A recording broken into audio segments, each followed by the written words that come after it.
ഇതെവിടെയായി കൊണ്ടുവന്ന് നിർത്തിയിരിക്കുന്നെ? കുറച്ചധികം സമയം ഞാൻ ചോദിക്കുന്നു. അപ്പൊ എന്തൊന്നും പറയാത്തെ? നമ്മൾ എവിടേക്കായി വന്നത്? ആരാ എന്നെ കേസിൽ നിന്ന് രക്ഷിക്കാനുള്ളത്? നിലവിൽ അങ്ങനെ ആരുമില്ല. പിന്നെ അങ്ങനെ ആരോ ഉണ്ടെന്ന് പറഞ്ഞല്ലേ എന്നെ കൊണ്ടുവന്നത്? അപ്പൊ അങ്ങനെ പറഞ്ഞില്ലെങ്കിൽ താൻ എന്റെ കൂടെ പോരില്ലായിരുന്നു. പോരില്ലായിരുന്നു. എനിക്കിപ്പോ തിരിച്ചു പോണോ അബി? അതൊന്നും നടക്കില്ല. ഇവിടുന്ന് 1 കിലോമീറ്റർ പോയി കഴിഞ്ഞാൽ എൻ്റെ ഒരു ഫ്രണ്ടിന്റെ റിസോർട്ടുണ്ട്. ഈ പ്രശ്നങ്ങളൊക്കെ ഒന്ന് കെട്ടടങ്ങുന്നവരെ തനിക്ക് അവിടെ താമസിക്കാം. അപ്പൊ എന്റെ അനിയത്തിമാരും അച്ഛനും ഒക്കെ? ആ കാര്യങ്ങളൊക്കെ ഞാൻ അന്വേഷിച്ചോളാം. അവർക്കൊരു കുഴപ്പം വരാതെ ഞാൻ നോക്കണം. അതൊന്നും എനിക്ക് വിശ്വസിക്കാൻ പറ്റില്ല അബി. വീട്ടുകാരെ പ്രതിയാക്കിയിട്ട് എനിക്ക് മാത്രമായിട്ട് രക്ഷപ്പെടണ്ട. എടോ, താൻ കാര്യത്തിന്റെ സീരിയസ്നെസ് മനസ്സിലാക്കണം. പഞ്ചരത്നത്തിന്റെ രജിസ്റ്റേർഡ് ഓണർ താനാ. പോലീസ് ആദ്യം കേസെടുക്കുന്നതേ തന്റെ പേരിലായിരിക്കും. എടുക്കട്ടെ, ഞാൻ തെറ്റൊന്നും ചെയ്തിട്ടില്ലെന്ന് എനിക്ക് തെളിയിക്കാൻ പറ്റും. തെളിയിക്കാം. അത് പിന്നീട് കോടതിയിലല്ലേ. ഫുഡ് പോയിസൺ ഉണ്ടായിട്ട് കുട്ടികളടക്കം 4-5 പേര് ഹോസ്പിറ്റലൈസ്ഡ് ആണ്. അവർക്ക് എന്തെങ്കിലും സംഭവിച്ചു കഴിഞ്ഞാലേ കൊലക്കുറ്റത്തിന് സമാനം പറയേണ്ടി വരും. ഇനി അതല്ലെങ്കിൽ തന്നെ ജാമ്യമില്ലാ വകുപ്പ് പ്രകാരമായിരിക്കും അറസ്റ്റും. ഇതിന്റെയൊക്കെ പിന്നിൽ നിന്ന് കളിച്ചിരിക്കുന്നതേ എന്തായാലും നിസ്സാരക്കാരല്ല. അറസ്റ്റ് ചെയ്ത് കോടതിയിൽ ഹാജരാക്കിയാലേ കുറഞ്ഞത് 14 ദിവസത്തേക്കെങ്കിലും അവർ റിമാൻഡ് ചെയ്യും. അതൊന്നും എനിക്ക് അറിയണ്ട അബി. എന്ത് വേണേലും ഉണ്ടാവട്ടെ, ജയിലെങ്കിൽ ജയില്. പക്ഷെ എന്റെ അനിയത്തിമാരെ പോലീസ് ചോദ്യം ചെയ്യാൻ ഞാൻ അനുവദിക്കില്ല. എന്നും എല്ലാ ഭാരവും ഞാൻ ഒറ്റയ്ക്ക് ചുമന്നിട്ടേ ഉള്ളൂ. ഇതും ഞാൻ ഒറ്റയ്ക്ക് അനുഭവിച്ചോളാം. അമൃത പറയുന്ന കേക്ക്. വേണ്ട, മനപ്പുറം ചെന്ന് പിടികൊടുക്കണ്ട.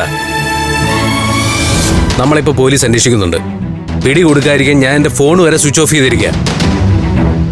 തന്നെ സേഫ് ആക്കിയിട്ട് ഞാൻ ആദ്യം ചെന്നൊരു അഡ്വക്കേറ്റിനെ കണ്ടേ. താൻ അതുവരെ ഒന്ന് ക്ഷമിക്കേ. പറ്റില്ല. എനിക്ക് എന്റെ കുട്ടികളെ കാണണം. എന്നെ കിട്ടിയില്ലെങ്കിൽ പോലീസുകാർ അവരെ ഉപദ്രവിക്കും. എനിക്ക് പോയേ പറ്റൂ അബി. അബി പ്ലീസ്. എന്റെ കുട്ടികൾക്ക് എന്തെങ്കിലും പറ്റിയാ പിന്നെ ഞാൻ ജീവിച്ചിരിക്കില്ല. പോലീസുകാർ എന്നെ കൊണ്ടുപോയിക്കോട്ടെ. എനിക്കെന്റെ വീട്ടിൽ പോണം അബി.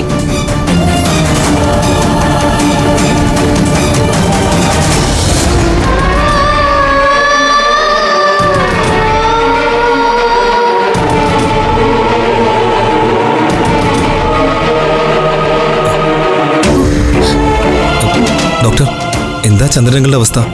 വൊമിറ്റിംഗ് പൂർണ്ണമായിട്ട് നിന്നിട്ടില്ല. വിഷാംശം തന്നെയാണ്. എന്ത് വിഷം?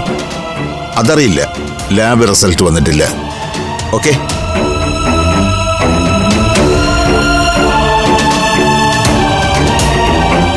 വീട്ടിലെ അവസ്ഥ എന്താണെന്ന് അറിയാമോ?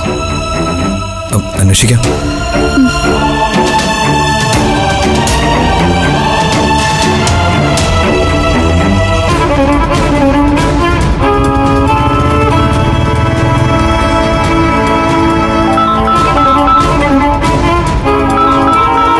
ആകാശ, ഞാൻ പോണു.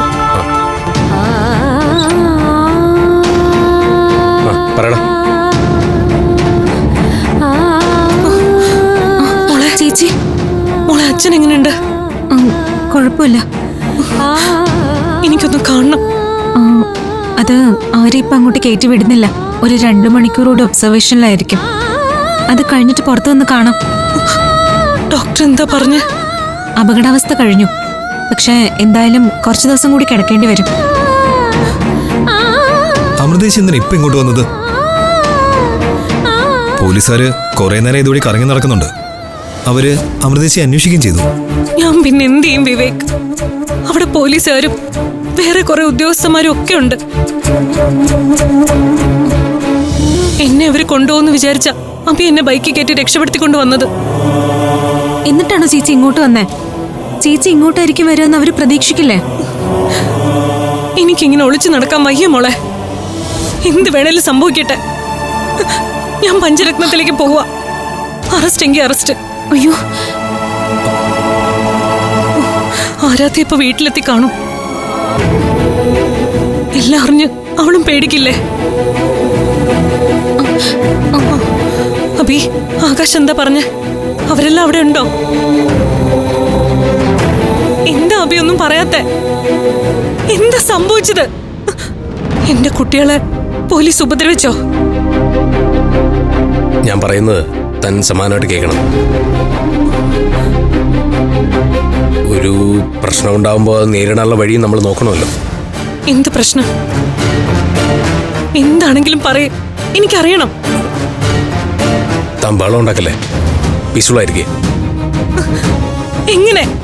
എന്റെ കുട്ടികൾക്ക് എന്താ പറ്റിയെന്നറിയാതെ ഞാൻ എങ്ങനെ സമാധാനിക്കും? എടോ പതുക്കെ. ആരാധ്യ വരാനുള്ള സമയമായി. അവള് വല്ലാതെ പേടിച്ചാണോ അബി? ആരാധ്യ വന്നു, ഒരു കുഴപ്പമില്ല. പിന്നെ എന്താ പ്രശ്നം?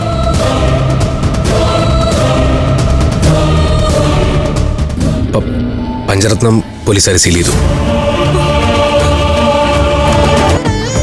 കുടുംബങ്ങളിൽ കൂട്ടുകൂടിയ 10 വർഷങ്ങൾ.